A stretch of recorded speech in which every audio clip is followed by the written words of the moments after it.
कोई पूछे अगर कि मार्क्सिज्म फेल कहाँ हुआ, उदाहरण दो, तो रूस का या चीन का उदाहरण मत देना। मार्क्सिज्म फेल कहाँ हुआ? मार्क्स में फेल हुआ। क्योंकि मार्क्स के अनुसार तो मार्क्स को खुद ही एक शोषक होना चाहिए था, गरीबों का खून चूसने वाला एक सेठ होना चाहिए था मार्क्स को, क्योंकि वो खुद बुर्जुआ पृष्ठभूमि से आ रहे हैं। पर मार्क्स ने ऐसा तो कुछ किया नहीं। अब या तो आप ये मानो कि इसमें मार्क्स अपवाद थे बस, अगर मार्क्स अपवाद हैं तो और भी कोई अपवाद हो सकता है, और अगर और भी कोई अपवाद हो सकता है तो 100 अपवाद हो सकते हैं, 100 अपवाद हो सकते हैं, तो थ्योरी ध्वस्त हो गई। थ्योरी ध्वस्त हो गई। आपने कह दिया जो मजदूर पैदा हो गया उसकी मजदूर की चेतना होगी, और जो सेठ के घर में पैदा हो गया उसकी सेठ की चेतना होगी। ये तो बात भाग्यवाद की हो गई ना, ये तो फेटलिज्म ही हो गया। एक और बात हो सकती है कि अगर हम मार्क्सिज्म की थ्योरी को सही माने तो मार्क्स बुर्जुआ है, तो मार्क्स को जो करना चाहिए वो बुर्जुआ वर्ग के ही स्वार्थ के लिए करना चाहिए।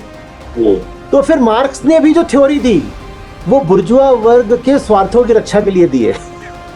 क्योंकि मार्क्स की थ्योरी को भी सबसे ज्यादा मालूम है अपनाया किसने है? बुर्जुआ ने अपनाया है, प्रोलेटारिएट ने नहीं अपनाया है। मार्क्सिज्म के सबसे बड़े पैरोकार आपको यूनिवर्सिटीज में मिलेंगे, लेखकों में मिलेंगे, कलाकारों में मिलेंगे, किसानों में और मजदूरों में थोड़ी मिलेंगे। मार्क्सवाद को बिल्कुल अपना कट्टर दर्शन तो बुर्जुआ वर्ग ने ही बनाया है।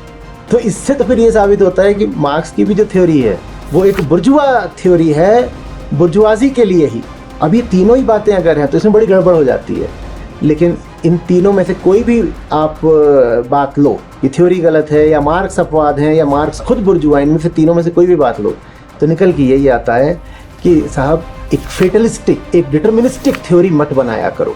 ईमानदारी की बात यह है कि आप बोलो कि हम पर प्रभाव पड़ता है अपने माहौल का, लेकिन आवश्यक नहीं होता कि हम उस माहौल के अनुसार ही व्यवहार करें।